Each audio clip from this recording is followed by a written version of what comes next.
Salam saudara terkasih dalam Yesus, salam jumpa pada renungan harian Embun Pagi. Hari ini kita akan mendengarkan firman Tuhan untuk menuntun kita. Oleh karena itu sebelum kita mendengarkan firman Tuhan, kita bersatu di dalam doa. Damai sejahtera Allah yang melampaui segala akal dan pikiran, itulah yang memelihara hati dan pikiran dalam Kristus Yesus Tuhan. Amin. Saudara terkasih, firman Tuhan untuk kita dari Yesaya 60 ayat 2. Dalam bahasa Batak Angkola dikatakan, Ake satu tuna hagolapan do manggugupi tanah on, jan hagolapan manggugupi akka bangso. Tapi songgopan ni sinondang ni Tuhan maho, jan hasangapan niya gabe takas liho. Dalam bahasa Indonesia, sebab sesungguhnya kegelapan menutupi bumi dan kekelaman menutupi bangsa-bangsa. Tetapi terang Tuhan terbit atasmu dan kemuliaannya menjadi nyata atasmu. Demikian firman Tuhan. Saudara terkasih di dalam Kristus Yesus, ketika bangsa Israel keluar daripada pembuangan Babel, mereka merasa trauma, merasa kehilangan identitas, dan ada sebuah ketakutan bagaimana harus menjalani kehidupan ke depan. Karena memang pembuangan Babel itu menjadikan sesuatu beban yang sangat berat bagi kehidupan mereka.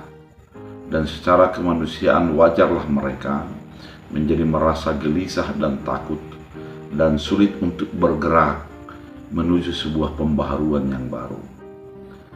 Sebagaimana kitab Yesaya ini mengingatkan kepada mereka secara khusus pada ayat pada hari ini, diingatkan bahwa sesungguhnya kegelapan dan kekelaman meliputi dunia ini. Artinya, dalam dunia ini banyak hal yang tidak bisa kita pahami, banyak hal yang tidak bisa kita mengerti. Sesuatu kejadian mungkin sangat berat bagi kita untuk menerima keadaan itu. Namun, yang harus kita sadari adalah ketika terang Tuhan menjadi diam dalam hati kita, maka kita akan dimampukan untuk melihat dan memahami keadaan itu dari perspektif iman. Itulah terang yang sesungguhnya. Ketika Yesus mengatakan akulah terang dunia, artinya kegelapan berpikir, kegelapan perasaan, kegelapan atas segala peristiwa yang menjadi misteri. Ketika kita mempercayai Yesus Kristus sebagai Tuhan kita akan bisa memahami itu dengan secara iman. Kita akan melihat titik terang dari persoalan yang terjadi sehingga kita mampu melangkah bersama dengan Tuhan di dalam keadaan yang kita jalani.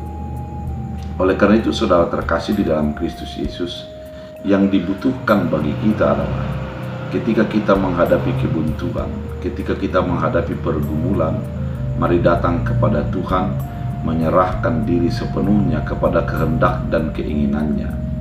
Dan biarlah iman kita menjadi diutamakan dalam segala keputusan dan kehendak kita. Iman kita menjadi menuntun kita dalam melakukan apa yang kita jalani. Dengan keadaan yang demikian, maka kita akan mampu melihat titik terang di dalam kegelapan yang terjadi. Ketika kita beriman kepada Kristus Yesus, dalam misteri-misteri yang kita hadapi, kita akan mampu melihat secara iman, berpengharapan di dalam sebuah keputusasaan, kemudian memiliki keteguhan di dalam segala keadaan yang goyah.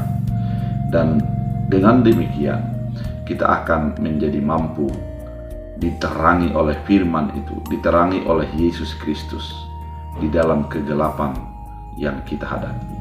Oleh karena itu, biarlah imanmu tetap menyala dan firman Tuhan tetap membimbing engkau. Kita berdoa. Terima kasih Tuhan atas firman yang begitu indah mengingatkan kami bahwa terang Tuhanlah yang menjadi andalan kami di dalam kegelapan dan kekelaman. Karena kami yakin tanpa Tuhan kami tidak bisa melangkah apa-apa. Namun bersama Tuhan kami akan bisa menghadapi segala persoalan yang terjadi. Ajari kami pelaku firman, sehingga hidup kami selalu mengandalkan Tuhan. Terima kasih Bapa, biarlah firman menjadi berakar berbuah, bertumbuh dalam hidup kami. Dalam Kristus Yesus Tuhan, amin. Tuhan Yesus memberkati.